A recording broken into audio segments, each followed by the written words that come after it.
나를 갉아먹는 거짓말 19, 15위를 공개합니다. 보모의 끝나지 않은 거짓말. 캐나다인 14살 납치 피해자 오로라 헵번, 스웨덴 왕족 아니카 데커, 미국인 보모 17살 하퍼 에르난데스, 캐스팅 에이전트 미세스 저비스. 혹시 이들의 공통점이 뭔지 아시겠습니까? 거짓말쟁이들. 각국을 대표하는. 각국을 대표하는 거짓말쟁이들이다. 아니면 한 사람의 거짓말에 농락당한 피해자들? 아, 피해자들. 연쇄 피해자. 이들의 공통점은 바로 동일인물. 모두 한 사람이라는 겁니다. 호주, 아일랜드, 캐나다 등에서 약 70개의 가명으로 신분을 속여온 일명 연쇄 사기꾼의 진짜 정체는요. 30대 여성 사만다 아조파드디입니다. CIA예요? 아니, 내가 무슨 이름으로 사기쳤는지도 기억 못하겠다. 원래 이름도 기억 안 나겠다. 그러니까. 이 연쇄 사기꾼 사만다의 화려한 거짓말들이 세상에 드러나게 된 건 2013년 아일랜드에서부터였습니다. 그녀는 우체국 앞에서 서성거리는 농아 소녀로 언론의 주목. 당시 20대 호주인이었지만 손짓으로 자신을 14살로 속였고요. 그녀의 신분을 찾아주기 위해 아일랜드 경찰, 법의학연구소, 출입국 관리국, 인터폴 등 수많은 공권력이 투입되게 만들었지만 곧 그녀의 진짜 정체가 탄로났는데요. 그 이후에도 연쇄 사기꾼 사만다의 거짓말은 상상을 초월했습니다. 주로 10대 소녀인 척, 피해자인 척, 사람들을 속여 보호를 받거나 심지어 학교에 입학하기도 했고요. 2018년엔 신분을 속이고 보모로 일하던 집주인의 신분을 도용. 2019년 호주에 위치한 프랑스인 가정에서 10대 소녀 보모 사카로 사람들을 속이던 중 자신이 돌보던 아이들을 납치한 혐의로 체포됐는데요. 약간 리플리 증후군인가? 약간 거짓말을 지금 한두 번 한 게 아니잖아요. 수사기관들이 얼마나 고생했겠어요, 이것 때문에. 민폐죠, 민폐. 법원은 극단적인 유형의 거짓말이 내부적으로 동기가 부여됐으며 재범의 위험이 높다며 아동 납치 혐의 등으로 징역 2년을 선고했습니다. 그런데 그녀는 석방 후 2021년 정신과 의사를 찾아가 전 사실 성폭행 피해자예요. 브리즈번에서 성폭행 피해를 입었다고 밝혔는데요. 이게 진짜 사실이라면 이 마음의 병을 얻어서 계속 다른 사람의 인격으로 살고픈 그런 마음이 좀 반영이 된 게 아닌가 싶어요. 하지만 성폭행 피해를 당했다는 이야기마저 새빨간 거짓말이었습니다. 진짜 없네. 결국 2022년 5월에도 또 사기죄로 재판을 받았고요. 뻔뻔하게도 제가 그런 거짓말을 했다고요? 저는요, 하나도 기억나지 않아요. 와. 라며 발뺌. 이에 법원은 정신건강치료와 함께 3년간 지역사회 교정을 명령했습니다. 아, 진짜 조금 제대로 치료를 받아야 되지 않을까 싶어요. 거짓이 거짓을 낳고 그 거짓에 자신까지 가두고만 사기꾼. 거짓된 인생이 아니라 진짜 자신의 인생을 살길 바랍니다. 나를 갉아먹는 거짓말 19, 13위 공개합니다. 모모의 엄마. So in the course of the last 2 years, we have found that we are losing function of some of the organs because they're not receiving the right signals from her brain. And through all of that, we've learned that her passion for softball, she was going to have to hang up her cleats because it was too physical and too much for her to try to cope with the daily pain that she was in. 아이고. 희귀병을 앓고 있는 것도 아픈데 그것 때문에 이제 꿈까지 포기를 해야 되는 거니까. 네. 또 참 부모가 되다 보니까 이런 사연은 진짜 눈이 가고 그럼. 또 공감이 되네요, 진짜. 우선 영상 속의 모녀는 미국 오하이오주에 거주하는 34살의 엄마 린지 아블과 그녀의 11살 딸 라일리로요.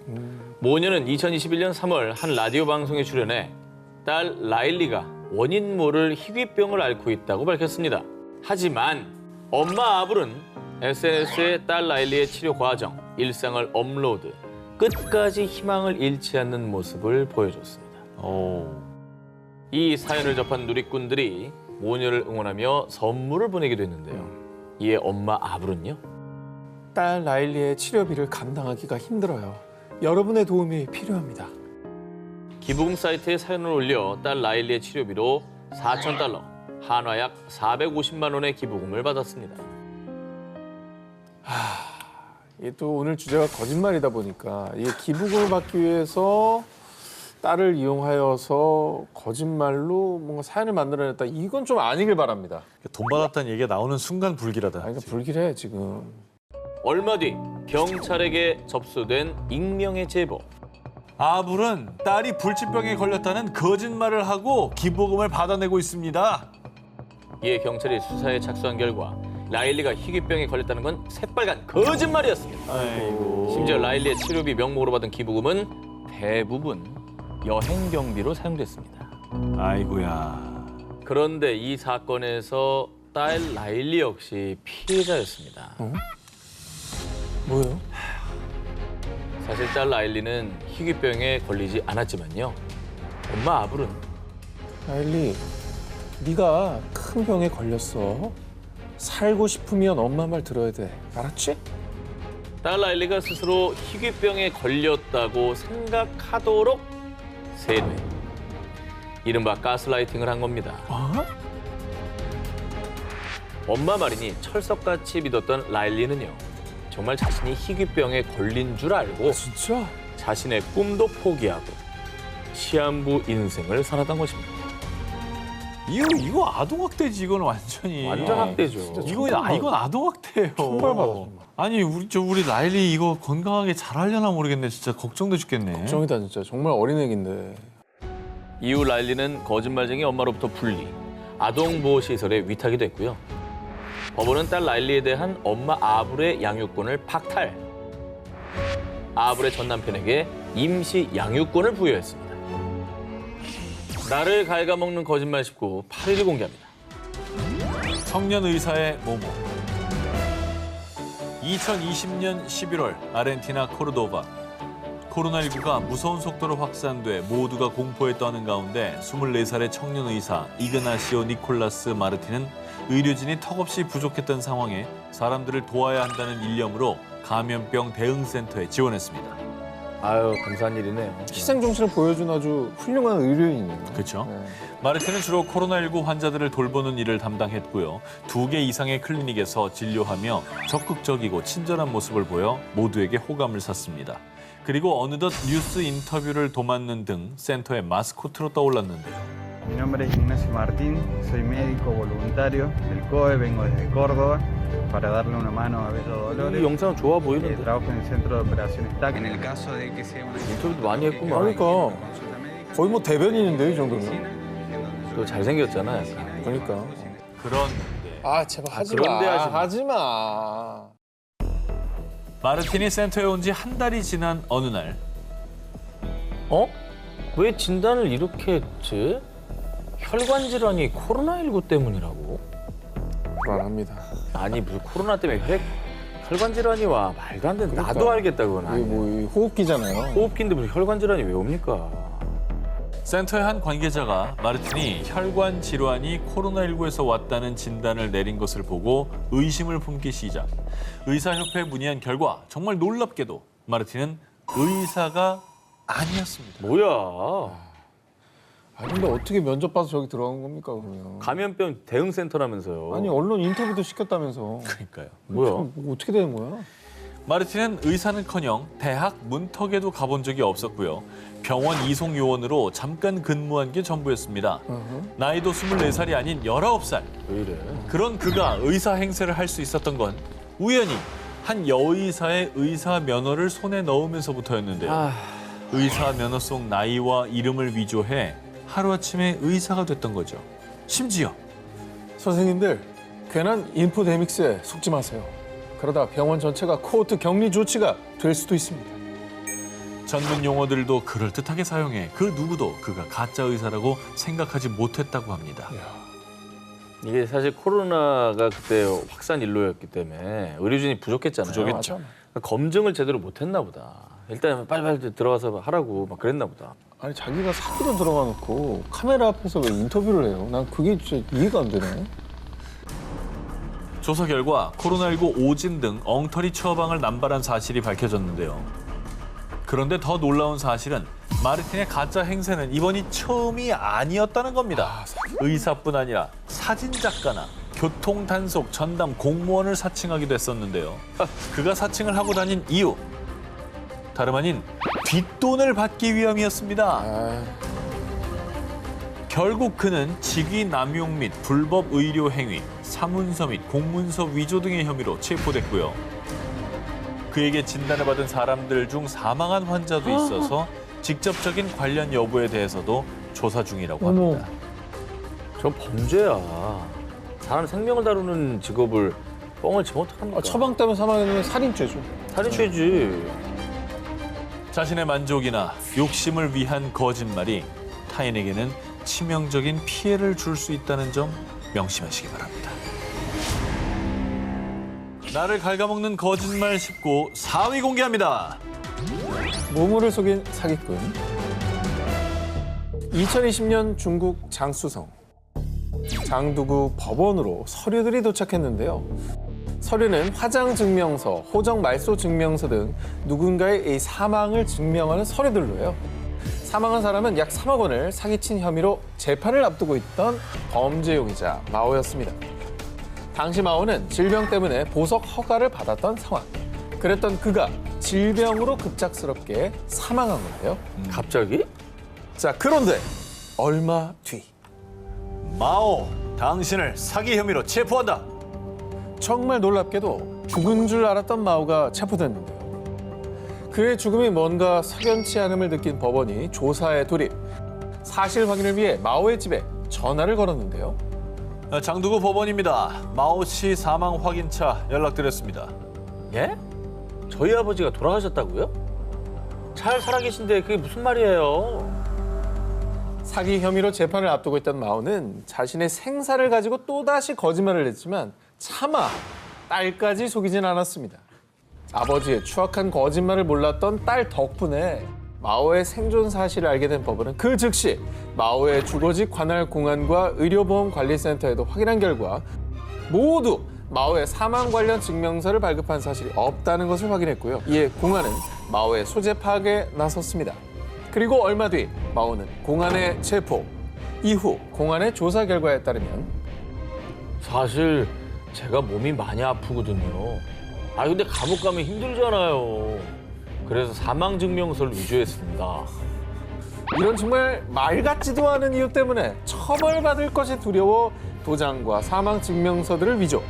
사기꾼 마오는 급기야 자신의 죽음까지 거짓으로 꾸몄던 겁니다. 감옥 가면 힘들지. 힘들라고 감옥을 만든 겁니다. 내가 몸이 아프거든요.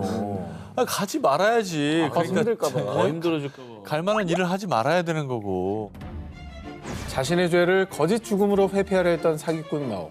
원래 지은 사기죄 11년 받고 여기에 국가공인 위조죄까지 더해져 총 징역 12년형을 선고받았습니다. 어리석네 어리석어. 나를 갉아먹는 거짓말 19 3위를 공개합니다. 몸으로 발견된 노모. 2021년 7월 칠레 경찰서에 걸려온 한 통의 전화. 우리 할머니랑 연락이 안 되는데 너무 걱정이 됩니다. 연락이 두절된 91살 할머니. 메르세데스를 애타게 찾는 손자의 신고였는데요. 당시 신고를 받고 출동한 경찰은 메르세데스의 자택에서 너무도 처참한 광경을 목격했습니다. 이미 사망의 시신으로 발견된 메르세데스. 그런데 더욱 충격적인 것은 시신이 백골 상태. 네? 감식 결과 메르세데스는 최소 10년 전인 2011년에 사망한 것으로 밝혀졌습니다. 그럼 10년 동안이나 몰랐다는 거예요? 그 할머니가 사망했다는 거예요? 아니면 의도적으로 이걸 숨겼다가 나중에 뭐 얘기를 한 걸로 볼 때 허허. 가족들 중에 범인이 있는 걸 약간 감추기 위해서. 할머니를 살해했다. 자, 당시 경찰도 메르세데스의 가족들을 의심했습니다. 그래서 수사를 진행했는데요. 수사 중 경찰이 포착한 수상한 정황. 어허. 메르세데스 사망 추정 시기보다 2년 뒤인 2013년부터 누군가 그녀의 연금을 수급한 이력이 드러난 것입니다. 아하. 야, 살아 계시면 연금 나오니까. 그러면 그 돈을 받은 사람이 범인이겠네. 수사 결과 연금을 부정 수급한 범인은 바로 메르세데스의 딸 카스트로. 카스트로는 어머니인 메르세데스의 신분증을 도용, 어허. 연금 수령장을 위조해서요. 최소 7년간 2,600만 페소, 우리 돈으로 약 4,300만 원의 연금을 부정 수령했습니다. 하지만 딸 카스트로는요. 엄마가 돌아가신 걸 저도 몰랐어요. 저는 엄마와 싸워서 연락을 안 했던 것뿐이라고요. 냄새가 나네. 라고 주장했는데요. 그리고 경찰은 수사 결과 피해자인 메르세데스의 자택에 외부인의 출입 흔적이 없는 점, 시신에서 타살 흔적이 발견되지 않은 점을 근거로요. 딸 카스트로가 살인범이 아니라고 판단했습니다.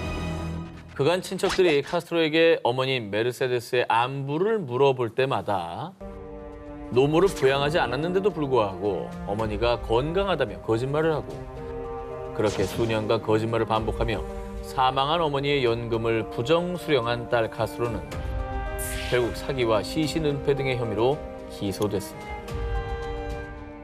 2004년 중국 베이징. 타지에서 외로운 생활을 하던 왕 씨는 적 씨를 만나 둘도 없는 친구가 됐고요. 한 집에 같이 살면서 돈독한 우정을 이어갔습니다. 그런데 2년 뒤인 2006년 몸이 좋지 않았던 왕 씨를 위해 함께 병원에 가준 적 씨는 왕 씨의 검진 결과지를 먼저 확인하고는 깜짝 놀라 사색이 되어버렸는데요. 어떡해. 너 에이즈래. 뭐? 나 어떡해. 주변에서 알면 병원에 격리시킬 수 있으니까 일단 비밀로 하자. 나도 비밀 지켜줄게. 어? 에이즈 진단을 받은 왕 씨. 친구 적 씨는 그녀를 위로하며 비밀을 지켜주기로 약속했습니다. 근데 뭐 요새는 뭐 약이 아무리 좋아졌다고 하지만 그래도 참 걸리기 싫은 병 중에 하나잖아요. 청천벽력이죠 뭐. 자신이 에이즈 투병을 하게 됐다는 말에 왕 씨는 크게 좌절했는데요. 하지만 친구 적 씨가 왕 씨에게는 아주 큰 힘이 됐습니다. 이 왕 씨는 친구 적 씨의 도움을 받아 한 병당 약 670위안, 한화 약 12만 원의 에이즈 치료제를 구매. 정말 다행히도 약을 복용한 뒤 큰 증상은 나타나지 않았고요. 이후에도 장장 10년이 넘도록 꾸준히 약을 복용하며 투병했습니다. 그런데 시간이 흐르고 병이 진행될수록 약값은 기하급수적으로 올랐고요.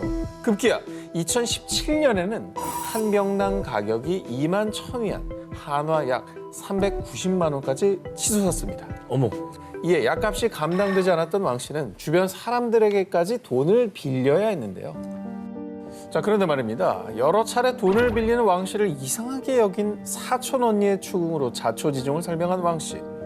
하지만 사촌 언니는 이 상황을 수상히 여겼고요. 사촌 언니의 설득에 병원에서 다시 에이즈 검사를 한 결과 정말 놀랍게도 음성. 왕 씨는 에이즈에 감염된 것이 아니었습니다. 우와, 여기서부터 거짓말이구나. 무려 12년이나 자신이 에이즈라 믿고 있었던 왕 씨. 지난 날을 돌이켜보죠. 그제야 모든 게 이해됐습니다.